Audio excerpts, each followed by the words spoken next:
everybody. Welcome to episode 1 of the Man-Dab-Lorian, the weekly episode review show we'll be doing for the next 8 weeks.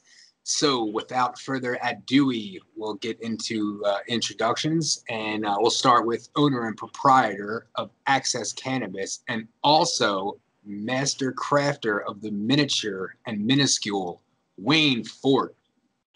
What's going on, everybody? Glad to be here. Thanks for having me. I was thinking about that intro all night. I wish I would have grabbed you. I meant to grab your detolf because I was going to show that off too. But Wayne actually has been building these mini detolfs that are fucking so amazing, and then everybody's been clamoring about them.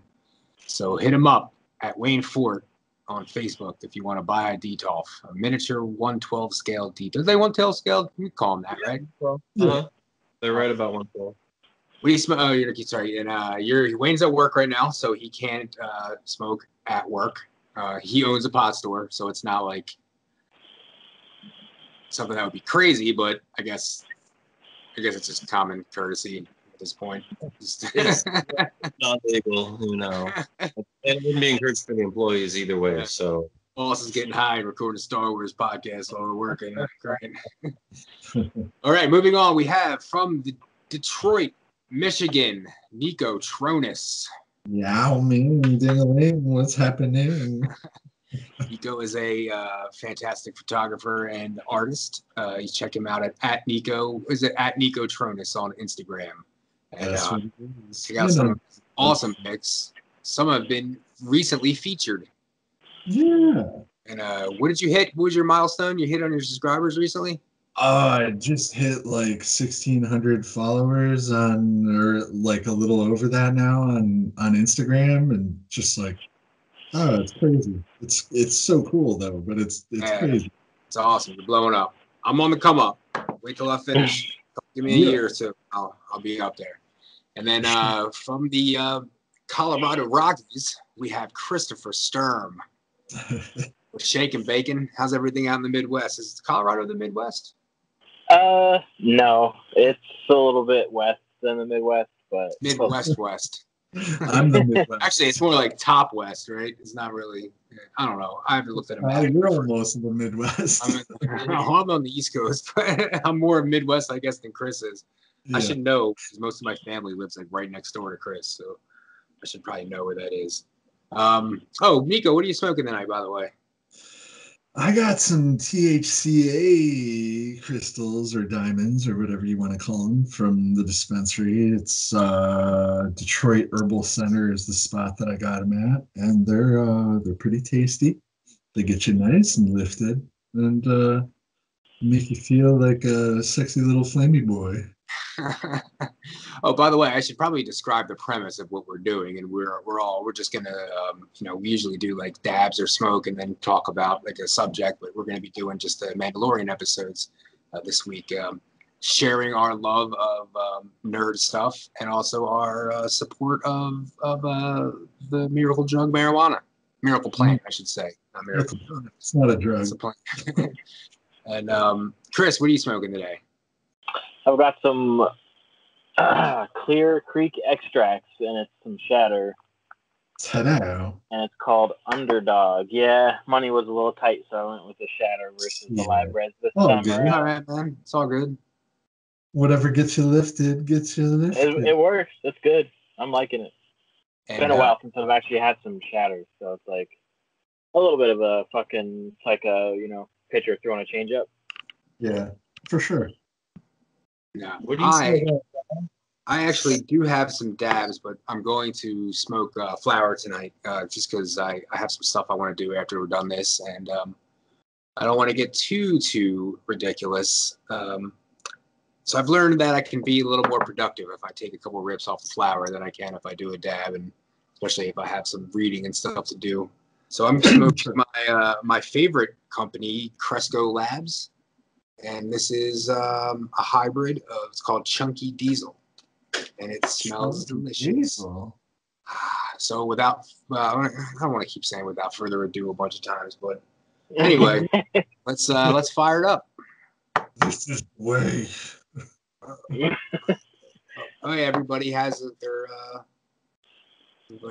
Mando, except for Wayne, because Wayne we all have them today. So you know what? I'll just Photoshop in Mando in that. It'll be fun. All right, let's do this.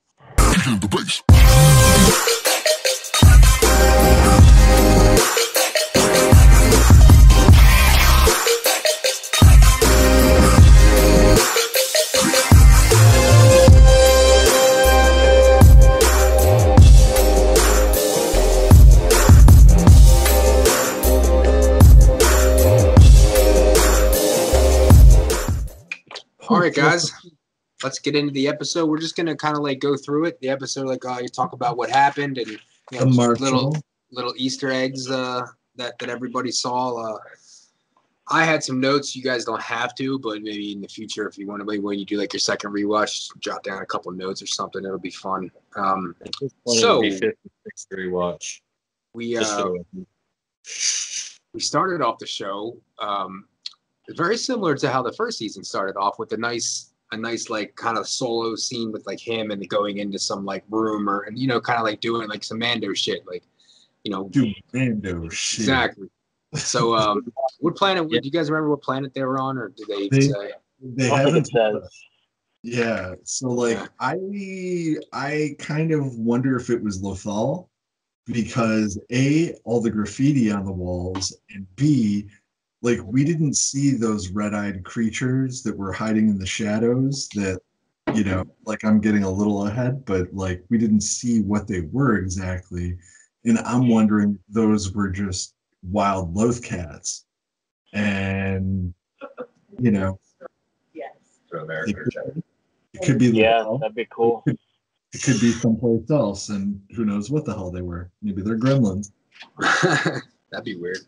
So he goes into this building and he meets up with Gor Koresh, and I did not know until like today that was John Leguizamo.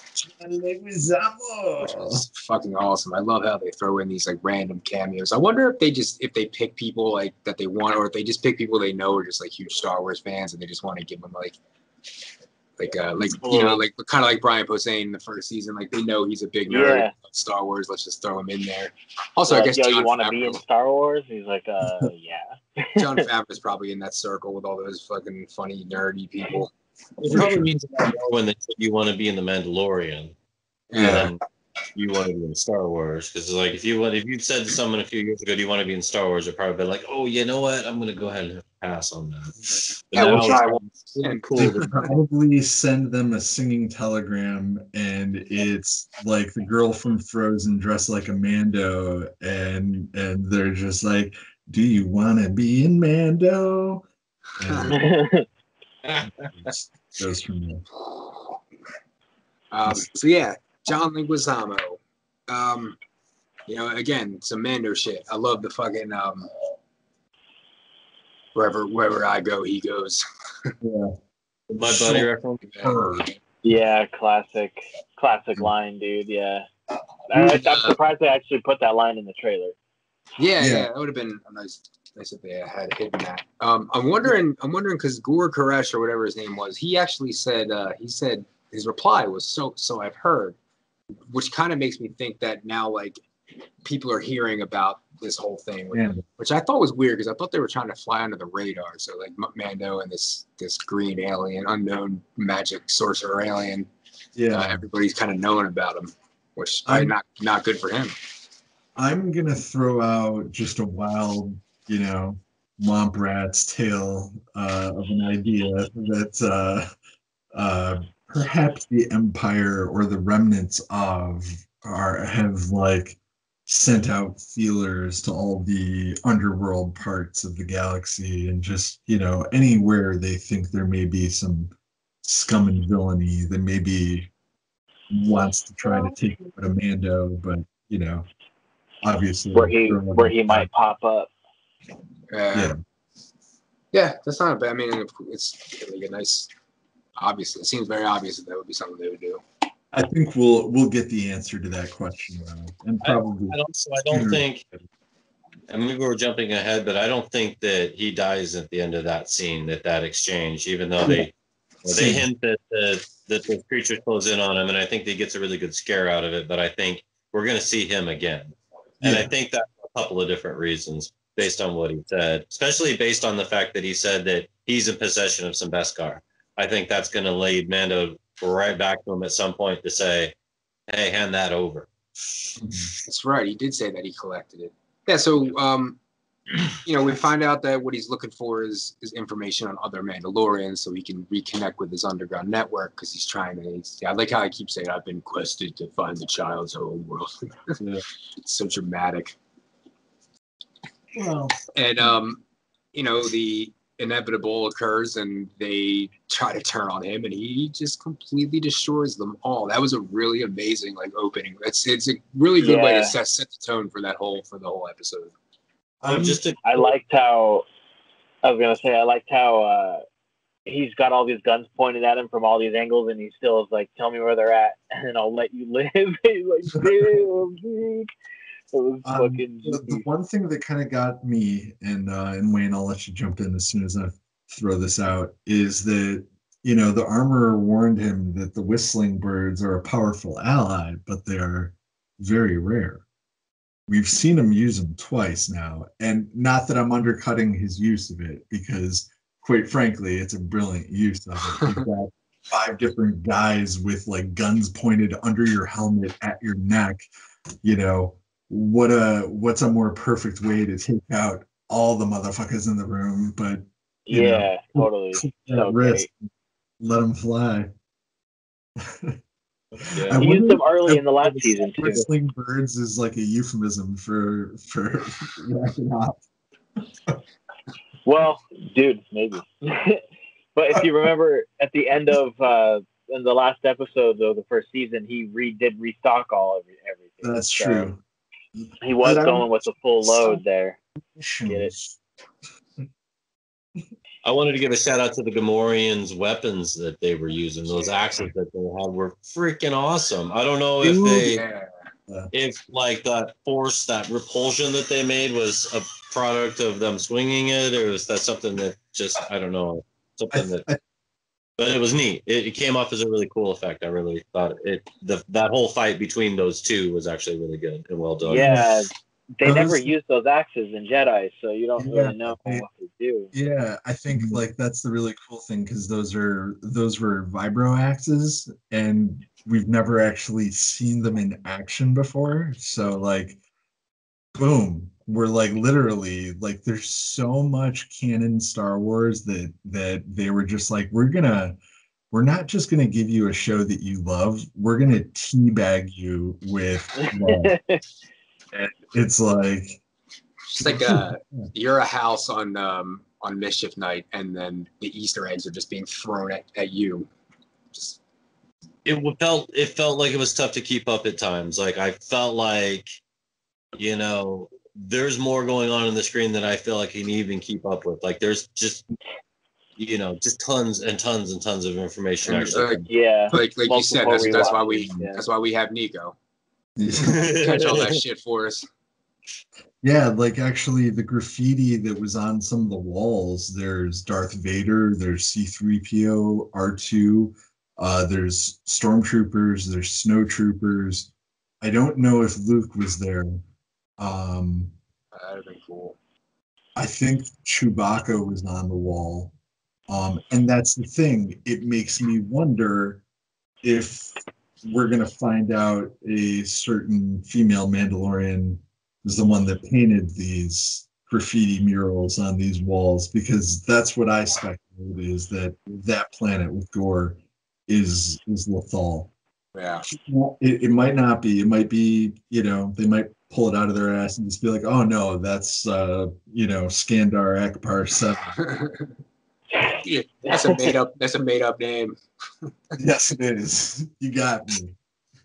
But I feel like with the graffiti, it's pretty obvious to anybody who's paying attention to the cartoons and stuff like that plays a big part in Sabine. So one thing that I thought was really awesome, I can't remember if we saw it in the first season, but when he was first of all, when that guy went to punch him and he just went and just headbutted his fist, Dude, I know, that was rad. Like, that's baller, dude. That's the kind of level I want to get on.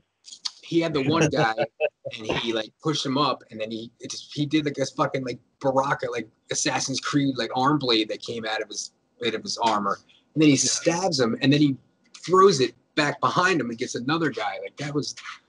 He must, he made some upgrades, but I don't remember him using that in the first season. Did he? The Vibroblade, the only time he pulled it out was in season 3. Oh, no. He actually, or in episode, or chapter 3, excuse me. He stabbed a couple of stormtroopers, and then the confrontation with Heavy Mando. He used it to kill the Mudhorn. Oh, yeah. Oh, it's okay. Yeah. Geez. Oh, yeah. The Mudhorn. So he used it a bunch of times. That wasn't a new thing. Oh, it was new to me. I think that placement of him having it in the gauntlet, though, that's new. So, okay. Like, I guarantee you that, like, that's going to be a feature in the season 2 SH Figure Arts Mando, where, like, the blade or there'll be an attachment that snaps on that makes it look like the blade is popped. And here I was thinking I don't have to buy another Figure Arts Mando because I have one, and now like I want the one with the arm blade though. Yeah, I think it was in his boot. Yes, in the first season. Yeah, it was in his boot. He kept the knife in his boot. So, all right. So we find out that Gore Koresh or whatever his name, David Koresh. I was thinking that too this whole time. He sets him on a path to none other than the two-suned planet Tatooine to look for a Mando, and he's very surprised because he's never, he's been to Tatooine a bunch of times and he's never seen a Mando there. And he tells him that he's at this port that he doesn't recognize the name, and I don't remember the name. Port Argus. Helgus. Okay.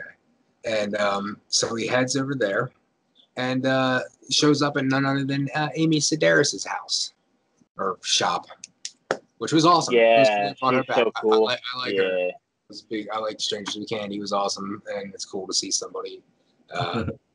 Wait, is that her? Yeah, it's the Jerry from Strangers with Candy. Yeah. Dude, I knew I recognized her. I was like, this lady's cool for some reason. It's Amy Sedaris dressed as Ripley from Alien. Yeah, basically. Like, she has no eyebrows. She's got the hair. She's got the Ripley jumpsuit. Everything. Literally, she's Ripley. Damn, dude, I forgot that was her, dude. Or I didn't know. That's cool. I forgot about that show. Okay. Yeah. And she is... she's very taken aback by the fact that he doesn't seem to mind the droids anymore, which I thought was kind of cool too. So IG-88 made him not droidist. I guess he's realizing that all droids matter. His claw hand was working his way into Din's heart. I thought it was awesome that they went to Tatooine. Like they went to like the biggest Easter egg, the biggest planet in Star Wars, like straight away in this season. They could just started somewhere and went right rad, to dude. They've already been there twice, and that's sick, dude. Yeah. Dude, and like one of the things that like I'm kind of skipping ahead with what I'm saying now, but we saw it in everybody's seen it already. You're not spoiling it for anybody. That's true. I mean, we saw it in season 1 that Din has this knowledge and understanding of the Sand People, of the Tusken Raiders, and it's very uncommon. That's not knowledge that like most people in the Star Wars universe, let alone people that live on Tatooine, know. So that planet didn't know about and he's not even from there. Yeah, exactly. So all of those things, like it's just. Where did he learn to communicate with the Tuskens? How did he learn the ways of their life and to be able to speak their language? Because let's be honest, I'm not even gonna try any of that. You were about to though, but yeah. I was totally gonna like try to just make some obnoxious animal sounds, but like then I was like, no, because I'll fuck up my sinuses or my throat in the process. Because I'm sure any human being that tried to make those noises actually would, because they're not real noises. I digress. But dude, he did say though, like, you know, I've spent much time, so I want to see what happened. And here's the genius of that is the genius of them actually starting with him already being an established badass is that it sets up any amount of sequel or stuff that they could do like later on. Like, so when they're done with the Mandalorian, then they'll do the Mandalorian prequel where he's a young man, you know, Mandalorian year one. Yeah, they can do and then they'll tie it all in. Oh, you know, he's met the just Sand get people. Frank Miller to write it. Yeah, he's too old now. Get a fucking Rob Liefeld. The Mando Knight returns. Mando with pouch Mando. Oh, you thought you were born in the covert. I didn't see the daylight until I was already a Mando. I looked away and then I looked back to the screen and Wayne was gone. Yeah, he muted and had to bounce. Okay. First. Probably had to help a customer or something. Yeah. Yeah. All right, yeah, so he borrows this awesome speeder bike that's super rusty and heads out to what'd you say it was called? Mos Pelgos? Mos Pelgo. Yeah. Pelgo, yeah. Dude, and you know, I want him to make and fuck man. Like, I thought I was kind of done buying Pops, but, dude, if they made a speeder bike Mando with Baby Yoda on a Pop, dude, I'm buying it. You know, did you see the picture of the Pop of Baby Yoda and Mando on the Bantha?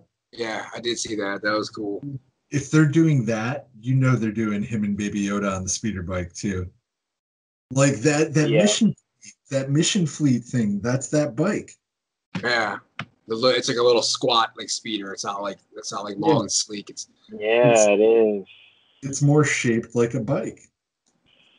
I would love to actually try to make something that looked like that. Like maybe take like Cosmic Ghost Rider, his bike, and use it as a base. I don't know if it would even work, if that would even work, but something like that idea. Like maybe take one of the Marvel bikes and try to. Yeah, dude. That just gave me an idea, though. I want to put this SH Figure Arts on the Punisher bike with the ape hangers, dude, or he's just sitting there. Yeah. So I'm doing it. So yeah, he finds out that this through the Amy Sedaris character that this mining town was like taken over by like the bandits or whatever, or just like invaded, not by the. It was the mining guild or something they called it. So well, you know, the bar that Mando walks into, the bartender there is Weequay. Mm-hmm. He was one of Jabba's men in his palace and on the sail barge. Okay. Weequay was one of the guys that was trying to push Luke into the Sarlacc pit in Return of the Jedi. That's who that bartender was. Oh, I didn't know that. I knew his like race looked familiar. I didn't know it's the same guy though. It's pretty cool. That's Weequay. He's same race as Hondo. Ohaka. Yeah, he is. It's a little bigger. Yes. So he gets to there and he's you know, I love it. I love the line. He's like he's saying like he's looking for a Mandalorian. He's like, we don't get many of them around parts. What does he look like? He's just like, no, he looks like me. We don't get many visitors around here. And like then he's like, well, I'm looking for another Mandalorian. And Weequay is like, I don't know what the fuck you're talking about right now. And then Mando is like and like, you mean the Marshal? Dude, I know. I loved it, man. Dude, oh my god. Just that character, the actor, everything. Loved it. So good. So he turns around to see said Marshal, who happens to have a familiar set of armor, Mandalorian armor on. And, you know, unless you've been living under a rock your whole life, you recognize Boba Fett's armor. I don't know if Mando recognizes it as Boba Fett, though. Boba Fett's armor. Yeah. Because I'm not 100% sure about all the Boba Fett like legacy, but he's obviously not a Mandalorian. But he also thinks that he is. Okay. The whole time until he sits down and takes his helmet off. And you mean Tom? Yeah. He thinks that the Marshal is a Mando. Yeah. And I actually love that dude when he just stops. He's like, oh shit. Like he's thinking hell no. until the point where like he asked Weequay for a couple of glasses to drink some of that shit. And they're right away he's like, the fuck you say? Drink? Yeah, like how are you planning on doing that, buddy? Mandos don't get down, I guess. And okay, dude takes his helmet off, and he is everybody's favorite fucking actor, Danny Cordray, hottest in the office. Dude, yeah. Timothy Olyphant. Speaking of, going back to Weequay, the guy who played Weequay, W. Earl Brown, who was in Deadwood with Timothy Olyphant. So there was a cool connection there, and I didn't know that until I looked it up today. I thought it was a little funny that he went from a U.S. Marshal and Justified to a space Marshal. Exactly. And I don't know what he was in Deadwood too. I'm assuming he was some sort of lawman. Probably makes sense.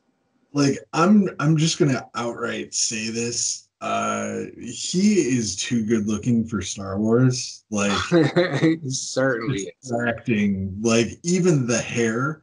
What the fuck? How do you have hair like that after you pull a Mando helmet off? Like, that's true. I didn't think about that. Yeah, like come on. So was Harrison Ford back in the 70s.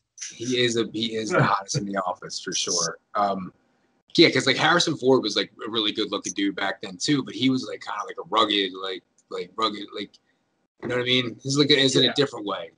And like the other thing to note of him too, he's got like he's a very tall, lanky person, and like he doesn't have like hips per se, so it's like his body just kind of goes a little flat from like armpit to like thigh, and then it's like legs, and he's a fucking tall dude. So it's almost like if a human was Brad Pitt pretty, but also had like legitimate snake DNA. That's what they look like. This podcast went from I like that the Mandalorian to talking about how hot Timothy Olyphant is.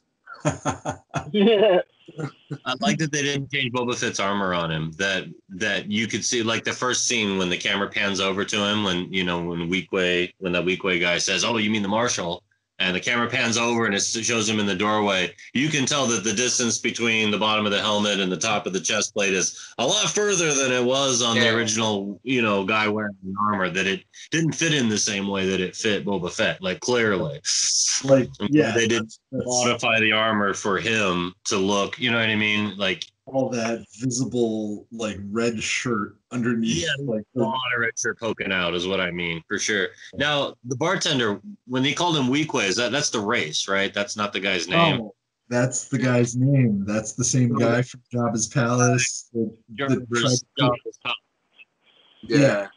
same guy that tried to push Luke into the Sarlacc. He's a bartender.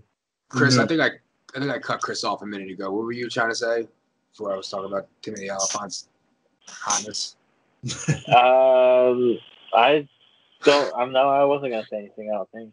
Oh, my bad. If it was, then I don't think so. I don't think I was gonna say anything. Like, we all knew that it was gonna be Timothy Olyphant, but I think that if I wouldn't have known, I would have.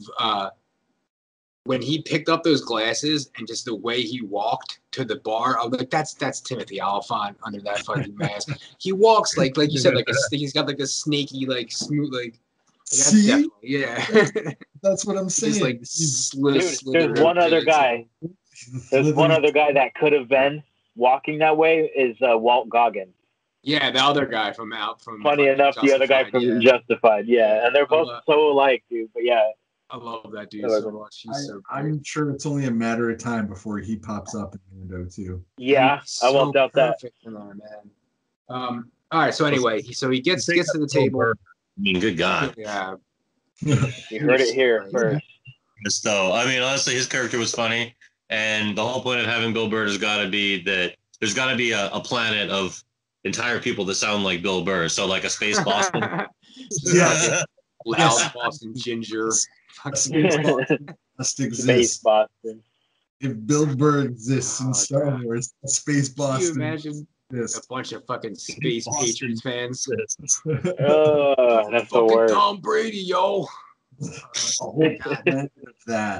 That's what they canonized, was a planet of that by putting Bill Burr in that shit. It's coming. They opened it up.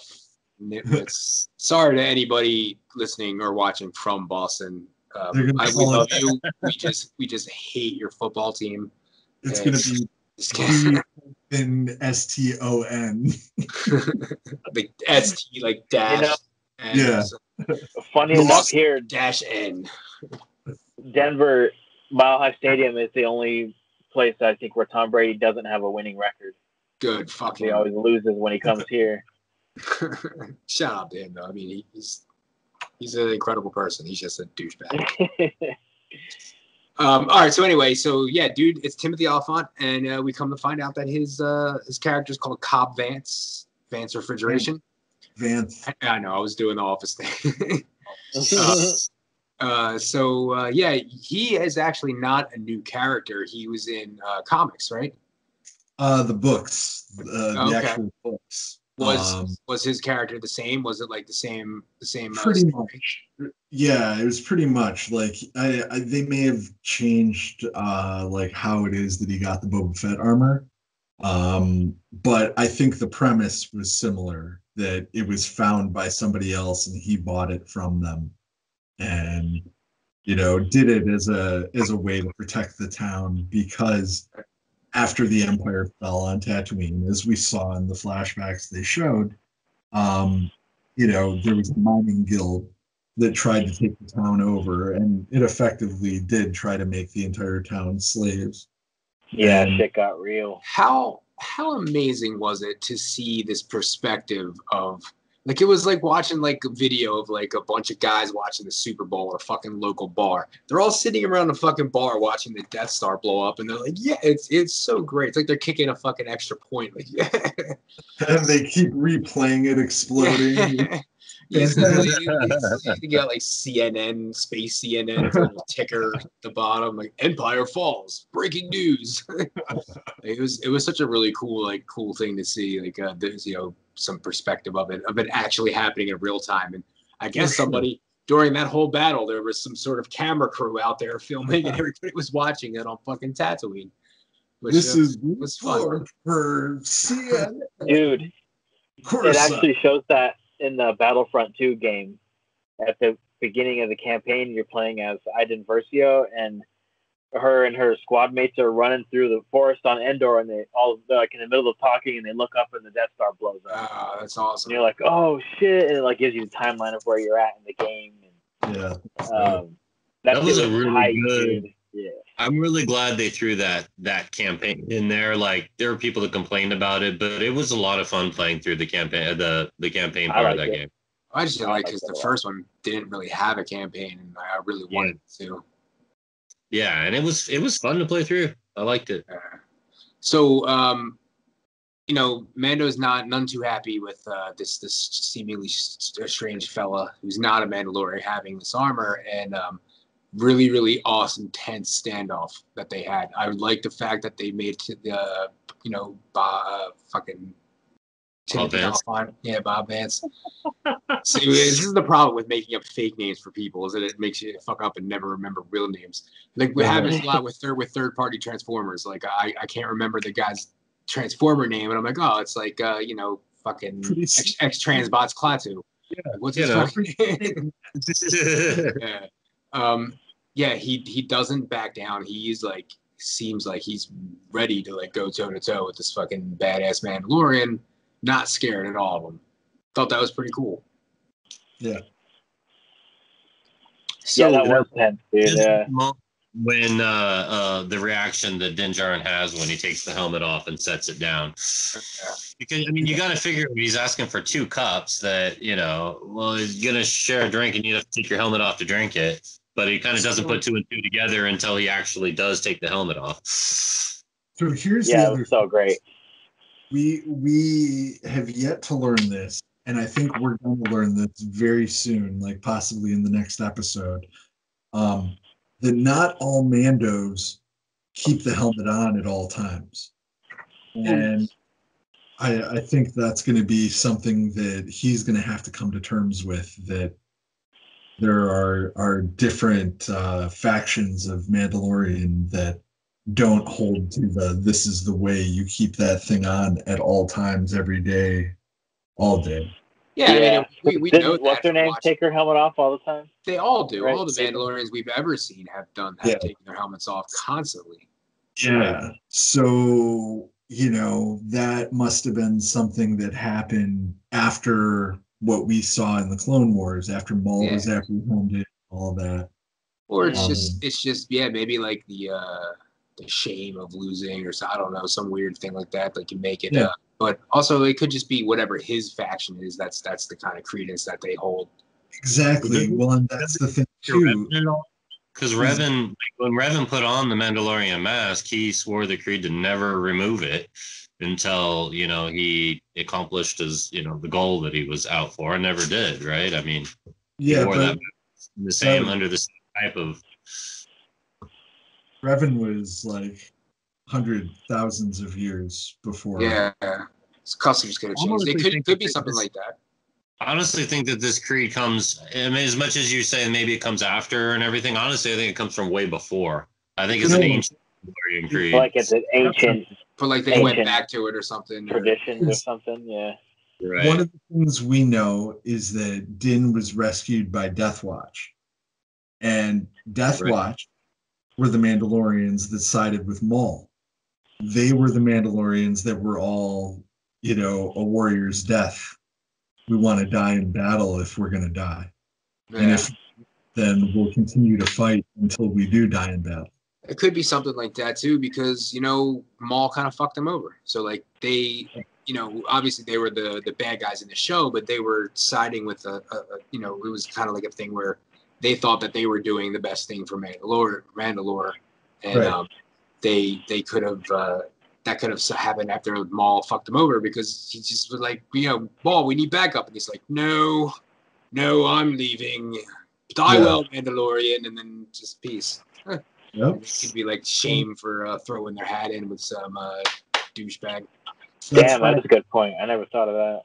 I think the armorer is actually Rook Cast, who is the female Mandalorian with like the blue hair. Yeah. I think that's who the armorer is. They could be atoning for their past, stuff like that. Well, she could also be, the one that started their covert, if that's the case, because she's the one with so much of the knowledge that goes back what would be decades, because we're talking about from the fucking Clone Wars all the way to the 9 years after Return of the Jedi. So she seemed to be the leader of that culvert. She was the one kind of giving the lessons to all those other Mandalorians, kind of issuing the creed and so to speak. So she's like have you leveled up today? Maybe like the school marm, I guess you would. Yeah. Stop, mama. So their potential gunfight gets interrupted by them being transported to the movie Tremors, as they hear a rumbling, and they go outside and they see this monster. And what did they call it, a crate dragon? Was that something that they made for the show, or was that something that was always a thing? Dragon. No, the crate dragon has history in Star Wars that goes all the way back to like George Lucas's original drafts of the movie. It's awesome looking, by the way. Yeah, in A New Hope, when after Luke's been knocked out by the Tusken Raiders, Obi-Wan makes the great dragon call to scare off the Tusken Raiders. Oh shit, that's awesome. Yeah, like they're very powerful, angry beasts. And actually, one of the cool things that skipping a little ahead in the episode with what I'm about to say, but like one of the things we saw is after the dragon was killed and they were like cutting them apart, was the great dragon Pearl. And in the Star Wars universe, the Great Dragon Pearl is something that could be used as a kyber crystal. It's that powerful that, like, Damn. you could take a fraction of that to make a lightsaber. Nice. Yeah. That's pretty tight. I didn't know that. I knew it Yeah. was some. I could tell it was some kind of pearl and probably valuable, but yeah. That's dope, dude.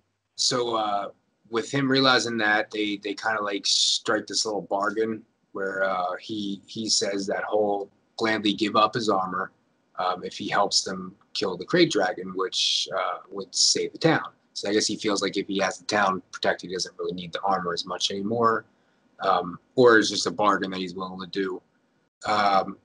So yeah, I love when they the next shot they're on the speeder bikes going to where the thing lives. And they show Mando first. They don't show him. They show Mando, and then they show Cobb coming up with his speeder bike, and he kind of gives him this look like mine's bigger. This is all nice and sleek, and I want a fucking speeder bike so bad. I would be so good at doing deliveries if I had a speeder bike, drive around my town. His was not only bigger, it was also one of the engines from Anakin's pod racer in episode 1. Like, even the sound effects are the same. Which then they start talking, and I love how he's giving him his like expose about how he got the armor, and I love how he's just talking in a normal voice while they're both riding basically space motorcycles. Like, you'd definitely be able to fucking hear that with all the wind rushing. I noticed that. He's just like, hi, Mando. Without his helmet on, too, like driving desert sand, not getting hit in the face with bugs and shit. Right. Yeah. I guess like it's not very believable. Yeah. I mean, so, it was fine, but yeah. You find out that he gets his town gets attacked by bandits right after Death Star blows up, pretty much immediately, and he runs away with a Camtonin or whatever they're pronounced, full of expensive ass crystals. And as he's wandering through the desert, he gets saved. He almost dies, and he gets saved by a bunch of Jawas who have Boba Fett's armor.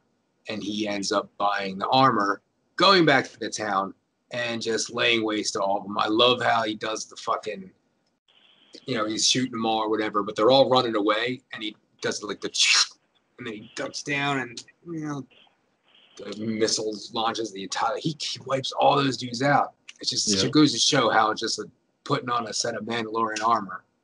The armor is a weapon. Yeah, it's very much so.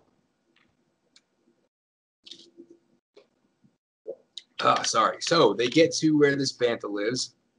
Not Bantha, Krayt Dragon. And somebody want to help me out with the timeline here because I'm a little not remembering too well. So is this when they stopped, right? They didn't get there all the way, and they stopped, and they saw the Sand People, right? They stopped. Yeah, they stopped because there was those little dog things. I don't know what they're called. Yeah, they were at a crossing. They knew that there were Tuskens in the area, and the first thing they saw when they stopped was that bony little Tusken puppers. And that's right. Those things look exactly like I can't remember. They begin with a V. But I don't know. You ever play Mass Effect, Chris? I have never played that. No. They look like the same exact fucking things that are in Mass Effect. The Vorkas or something like that. They're just exactly what they are. They're like space dogs that are like carnivorous, scary looking. They're cool. There's some bad blood between Cobb and the Sand People, mainly because they've raided the towns, and Cobb has wiped out numerous amounts of them. Apparently, he's a very good Sand People killer, and the relationship is touchy. So you find out that Mando is actually surprisingly well learned, and starts speaking to the Sand People with a combination of weird talk and like sign language too, which is really cool. Yeah. And then they kind of like strike. Did they strike a deal then? Yeah, they were like watching them bring the because they wanted to kill it too. Mando explained to them what they intended to kill the great dragon, and the Sand People said to them, "We want to kill it too. What kind of deal can we make?"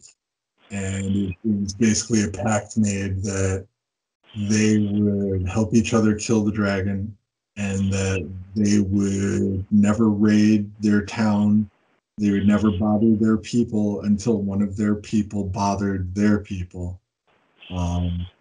Specifically, that was what was said. So I'm wondering if something's going to happen.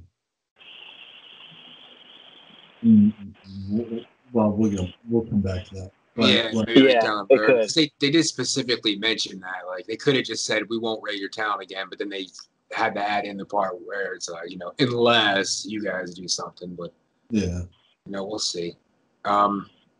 I like how they went to before they went back to the town. They were like, we put the bantha out to wake it up, and he's out there in front of the camp going like, "Hey, here's a bantha for you." And the crate dragon comes up and eats the fucking sand raider instead. Like,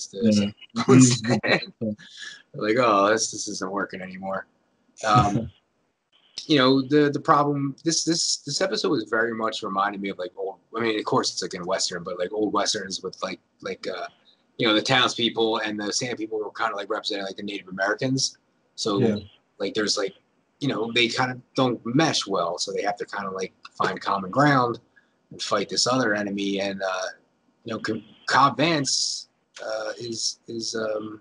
has to be the one that convinced them, the townspeople, to fight with them, and he's himself killing a bunch of these people. So it's kind of crazy. Yeah, I think the whole show, dude. Every episode is like a spaghetti western.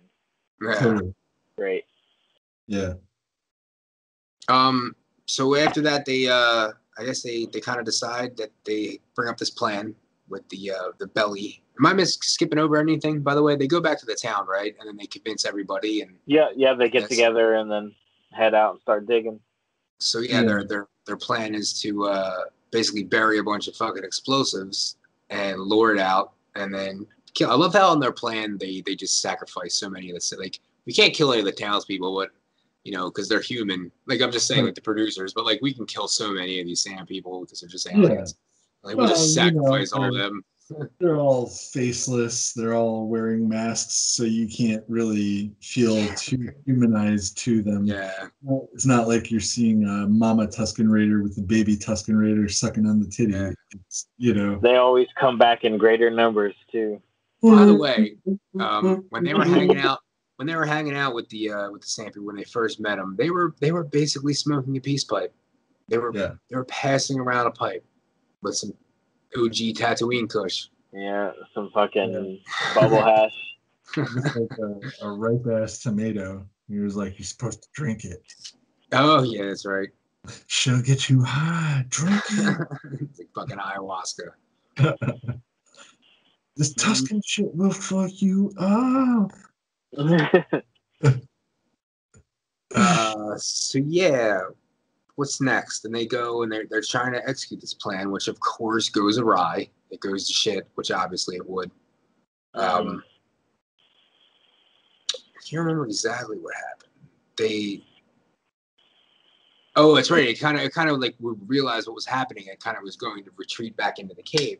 They were trying to like lure it out and shoot. And I love how they're just kind of like Mando and Cobb were both just kind of like let's do this, and they like fired up their fucking jetpacks and they took off. Dude, yeah, they're all flying around. Training.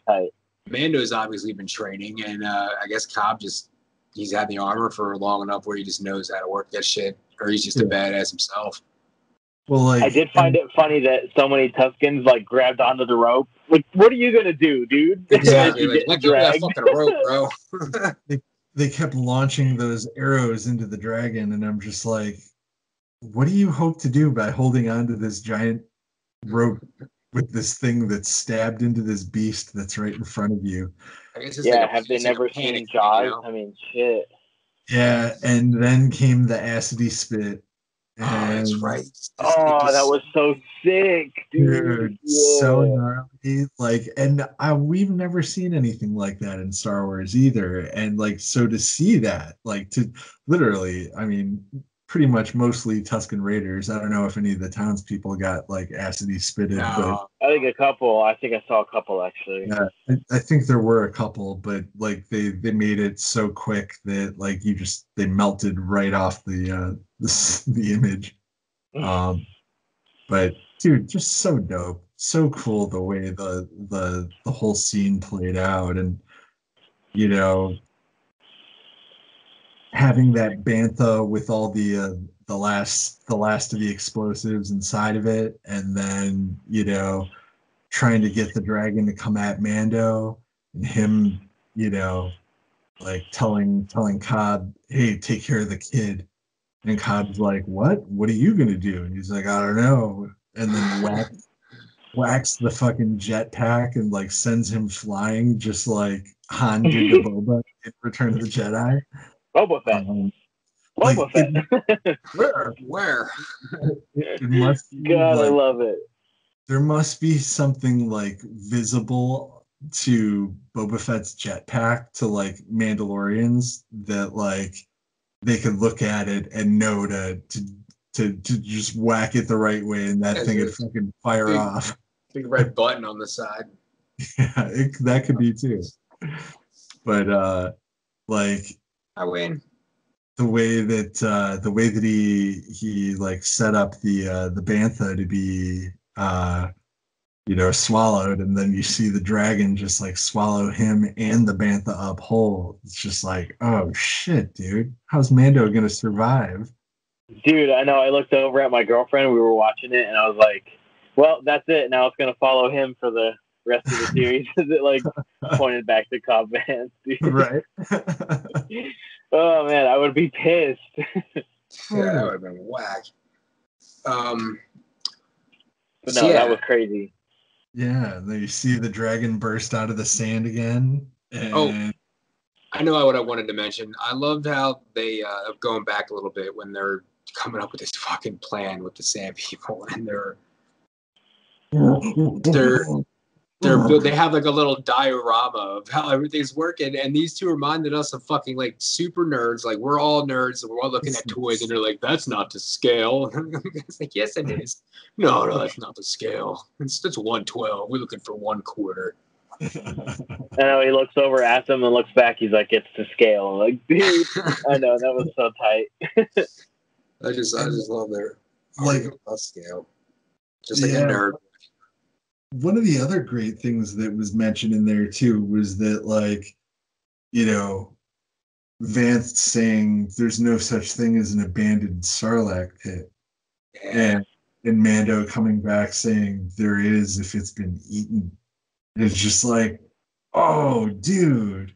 Like, that makes me, wonder if that's where the armor, like, if that's how the Jawas found it, was that, like, after the Krayt Dragon ate the actual Sarlacc itself, I wonder if Jawas just like found the cave and like just went in there and found shit, Possibly. Yeah, maybe, man. Maybe he had to like ditch his armor to get out or something, and that could be too. Left it in the Sarlacc, and then the Krayt Dragon shit it out, and then the Jawas found it. Mm-hmm. He's wearing shit armor. Shit wins, Randy. I just got this Ahsoka trooper in like an awesome like running, standing on 1 foot pose. I was just fucking around with him. I got on the balance. I got to take a picture real quick while he's got him balanced perfectly. Just like the simulations. Should we do a dab break? Yeah, we can, sure. Yeah. Everybody Everybody's getting giant chunks of crate dragon meat to eat. There was that much. shit looked like it was pretty good. Like that chunk that Din Djarin had on the bike, it looked tasty. Like I bet that was some good marbling and stuff too. Yeah. Prime, you know. Well, as a tenderized crate dragon thigh. I have the crate dragon vegan option. I don't flavored soy. I don't think that's available on Tatooine, my friend. So I guess we're gonna get to the part with the pearl. Now I was really curious about the pearl because I remember, and you know, obviously the old Knights of the Old Republic stuff's not gonna come into play here, probably. But back in the old Knights of the Republic days, when you fought the Krayt Dragon, first of all, the Krayt Dragon looked like a giant iguana. It had 4 legs. It wasn't just a big Leviathan. So, but you killed it and you got the if you got the pearl, the lore behind the pearl at that time was that like as the Krayt Dragon would go through the sand, it would sometimes swallow rocks, but once in a while it would swallow a kyber crystal. And when they would break the kyber crystal down, that's what became the Krayt Pearl. And the Krayt Dragon Pearl actually has the powers of kyber crystal and can be used by Force sensitives. Yeah, that's accurate, and like that's actually something that they're teasing for the show. That makes me think. Yeah, I'm like, are they gonna do the whole? I mean, they really made a point to show that Krayt Dragon or that Krayt Pearl off. You know. You know what it could be is that maybe at some point somebody needs to make a lightsaber. And Din's like, well, I don't know about kyber crystals, but I do know about a Krayt Dragon Pearl. Mm-hmm. It would be awesome if he had to make one to fight Moff Gideon because he has a nice lightsaber. That's what I. Dude, what if one's made from? Have we seen in movies or shows any sabers that were made from a pearl instead of a crystal? We have not. Nothing. Because what if they come out a whole different color, dude? Like, that could be true. Yeah. Like, what if that Krayt Dragon Pearl makes a white saber blade? You know, what if it's not? Oh, that would be sick to fight the dark saber, dude. Yeah, you know, like you could have a white blade against white blade. It'd be pretty sweet looking. It would. Yeah. Possibilities. I love it. I love the idea of him having a lightsaber. Yeah. So awesome. And he'll need someone to teach him how to use it. And we all know that Sabine Wren has actually received lightsaber training from Ezra and from Ezra Kanan. Ahsoka too. Yeah, Ahsoka could teach him. It's awesome.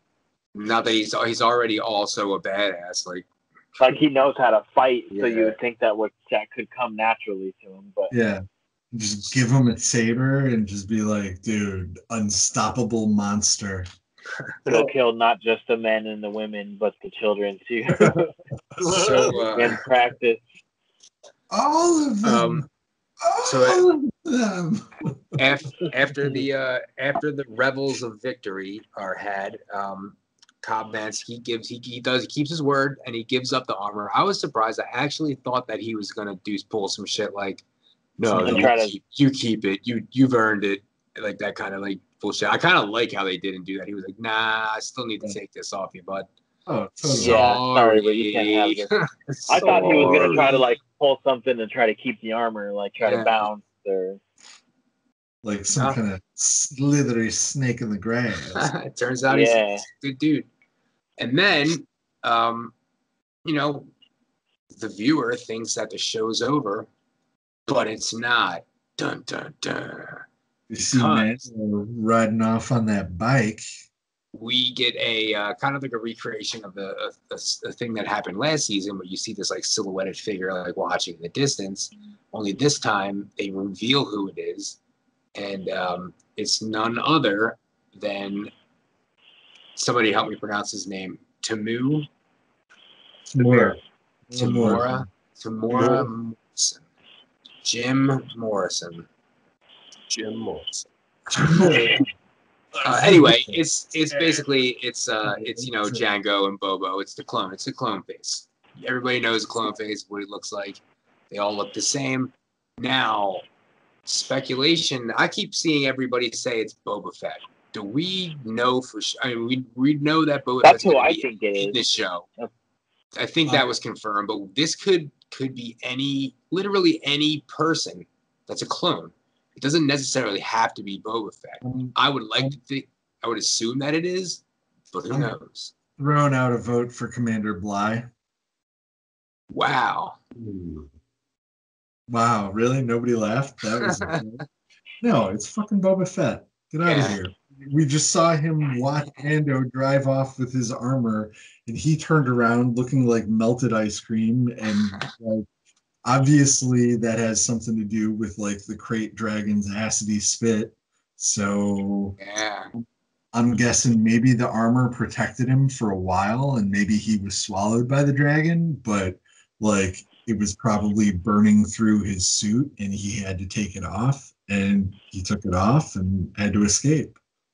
And I think like seeing his face, like he had no eyebrows and he looked like he was melted, you know? So like, yeah, just really, really cool. And clearly Boba Fett, unless it is. I mean, who else could it be? It wouldn't be just a clone. If it's a show about Mandalorians, that's my thought on it. So that's how I'm like, it's got to be Boba Fett. You know, we know it's not Django. It's not Django. It's the only one we know it can't be. And True. Cody. And also it could be Cody. The other clones would be older. Yeah, he was younger than the clone, but it's 99. Yeah, it's actually 99. All accelerated growth. Yep. So yeah, Boba Fett, awesome. Love it. But I wonder how prominent a role he's going to play throughout the series, or if they're just going to give him like an episode, or if he's going to be a recurring character. So I'm thinking, oh, dude. All right, go ahead, because I still have to formulate this thought. I'm gonna bet that we're gonna see him again, and I'm also gonna bet that he probably hasn't, you know, obviously he'd been out of contact since being knocked into the Sarlacc pit, but he wasn't in there that long if it's 9 years later and we're seeing him in a Tatooine desert, you know. Right. They're going to do more with Boba Fett. There's a reason, like, there's that deluxe figure that's coming out next year. There's going to be a big push of him and for him in the show, I think. And, like... Nice. I'm down for it, dude. Yeah, like... I kind of feel like I'm starting to, oh man, it'd be kind of cool if it started off this way. Like I'm kind of feeling like he's gonna come in as sort of a villain role. Like I don't know, dude. Like there's gonna be some sort of like fighting between him and Din Djarin, and yeah, I don't know. And then I hope they kind of like have to be like, oh shit, maybe we should, I don't know. Team up, kind of, yeah. It's kind of cliche, actually. That would kind of be nice, I get it, because did they really ever, like, because, yeah, he was kind of the bad guy, but he was also a bounty hunter. Like, it's not like he doesn't have a bad or a good. He was just collecting Han Solo's bounties, so Boba Fett is definitely a villain. He's not a hero. So, like, that's... I just meant in Return of the Jedi, or in the trilogy specifically, like, you could have portrayed him as not, like, you know, we don't really. He's working with Darth Vader, but he's just a gun for hire. He's not. He's the bounty hunter. He's collecting a bounty. But I know you know, he was definitely in the Clone Wars. He was like, you know, starting to be a villain. And I didn't read much of the comics. I did read his like couple episodes of the Bounty Hunter book that came out, and it was pretty cool. Yeah, that's a good one. Yeah. I bought a variant cover to frame because it was sick. I do like Chris's idea of him, you know, maybe turning or growing as a, you know, I mean, like then developing his character as more of a anti-hero, maybe. Yeah, like I really feel like he's gonna start off and try to like befriend Din. I think that's what's actually gonna happen. I think maybe Baby Yoda is gonna heal him, And I think that after all of that happens, he's going to turn on him. Ooh. Take his armor back, maybe even take Baby Yoda. And who's the first call that Boba Fett would make with his armor, but maybe somebody in the Empire, or at least try to find somebody that is. Yeah. I could see that. That'd be fucking. And then we have. I could definitely see that happening. Yeah, then we get a few episodes of chasing the baby. So, yeah, that was how it ended, and crazy. it was so amazing. Everybody's talking about it. I didn't see it. I usually don't watch these, so I wouldn't have watched it even if they did have it. But they didn't have like a next week on kind of teaser. Nope. Yeah, that's good. I hate them things, man. Me too. I'm glad they don't do that. So probably release like some kind of trailer like the next day or so. I will not watch it. I don't even need to watch it, dude. I'll just wait till Friday and fucking do it.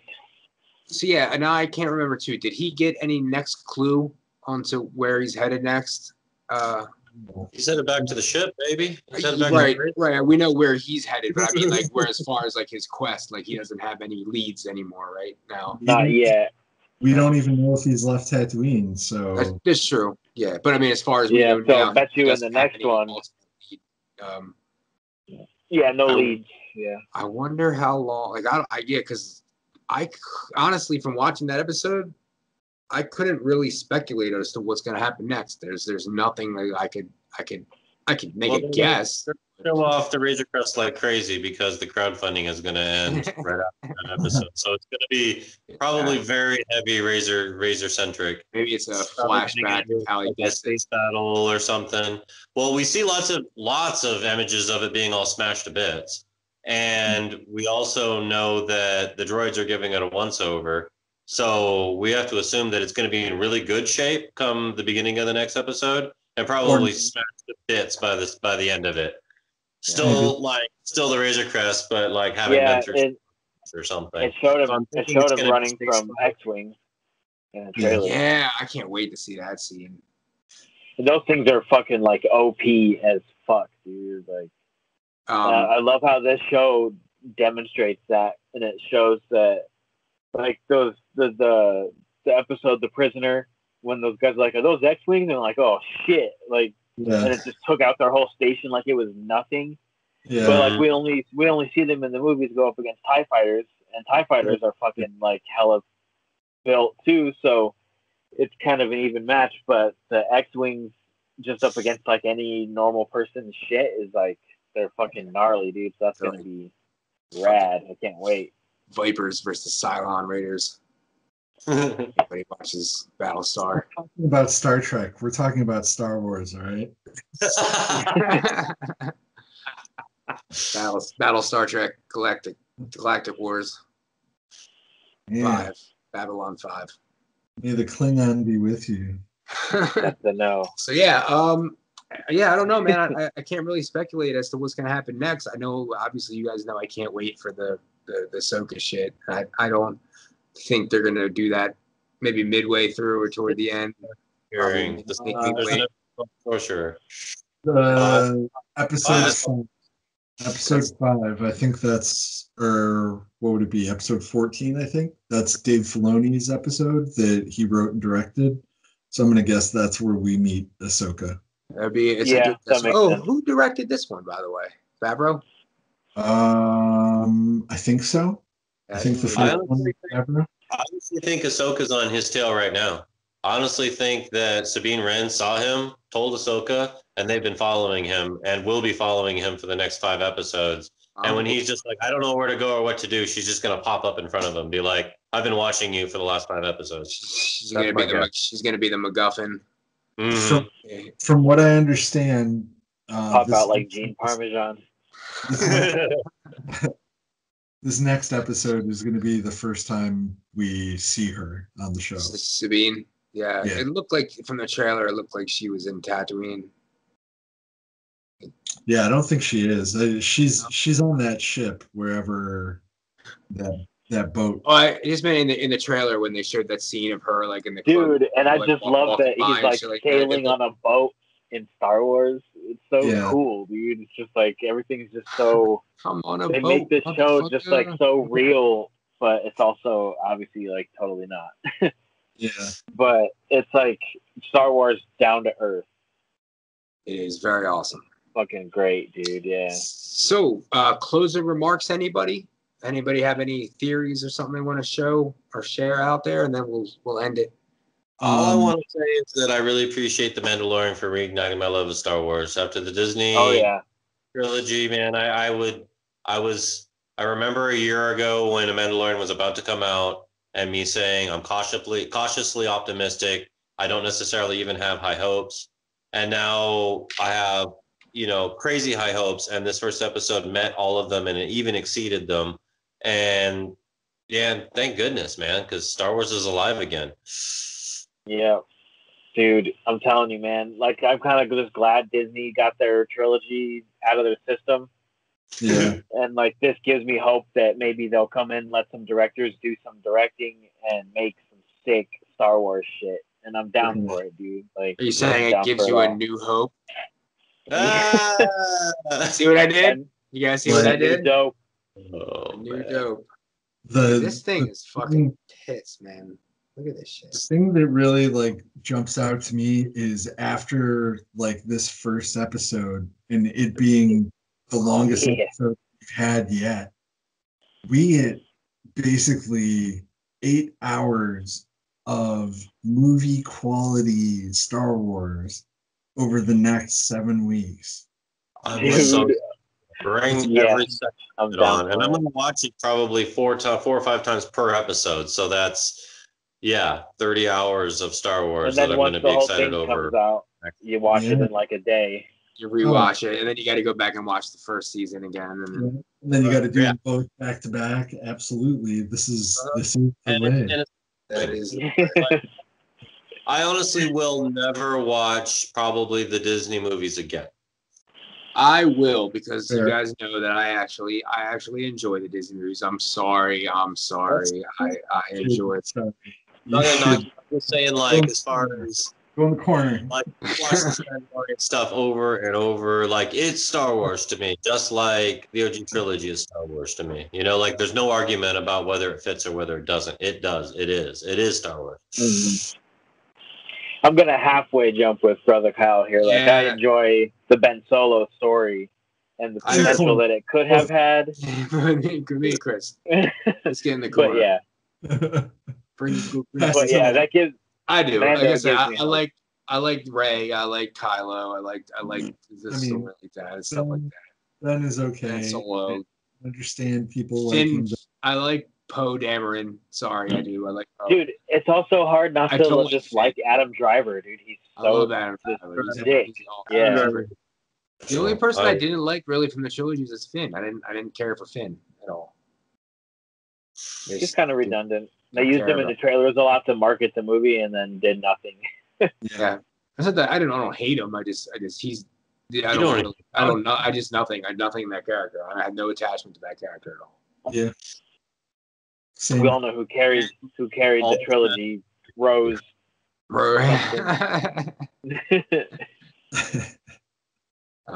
Yeah, cool. So I guess with that said, we'll get out of here. And thanks for hanging out, guys. And we're gonna do this again next week. The next week ones will be shorter because the episodes are gonna be shorter, so we won't be as long. But this isn't too bad. We got about an hour. We're done. All right, guys. Fun. Thanks, Kyle. This is the way. This is the way. The way. All right. That was fun.